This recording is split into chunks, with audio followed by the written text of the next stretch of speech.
Lumabas na. Aw na ano kay pag-abot ko kay iwan galing lumabas na usad. Nagalakat-lakat na. Ayaw nga ni kay wara matamakis ang iloy. Kaya linggo ako dayon kagimutang ko dili sa indakona. Tapos dili gimutangan ko sa karton para dili maati ang paglabasan anak. Wow. Daho igwa naman sa lumabas. Oh. Ayun, lumabas din. Dako. Kung nagapunas ako, ulo lang na ako ginapunasan.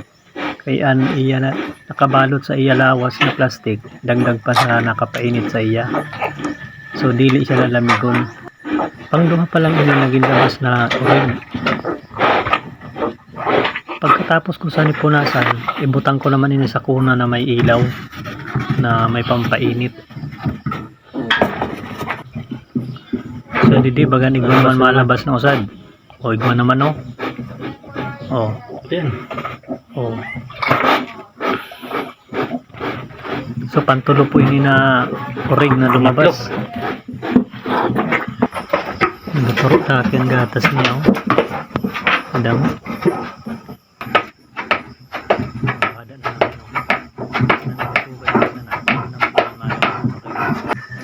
Ayun. Ayun.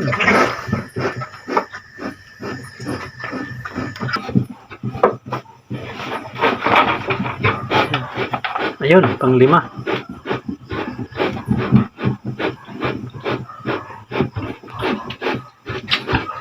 So 15 bilog tanan ang lumabas na anak ni Mama Pig. Ang usad patay kaya 14 silang ang bilin. Ka mga baskog laki dayon sa lawas.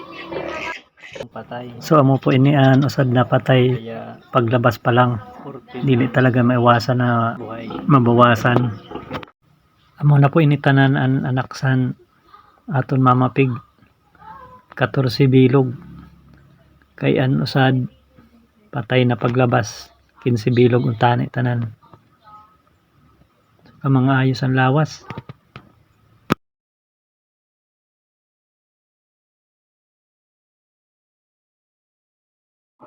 So pagkaaga ginutudan ko dayon sa mga ngipon ang urig kay ginakagat-an dudo sa iloy. Kaya nagatindog dayon ang iloy dili nakapadudo sin tuloy-tuloy. Yan ala ko sa ni nagtesting pag-utod sa ngipon kay dati ana akong technician ang nagautod sa ni kag naga-inject. So inutudan ko dayon kay naluluoy ako sa mga urig na dili ang padudo sa maayo. So inin usad na urig na akong putulan ngipon bagan naliukan siguro sana akong paghawid. Dugay ko pa noon natapos ang pag-utod sa ngipon, dili ko napansin na walwal na gali ang iya dila. So maingani kay na-revive ko pa.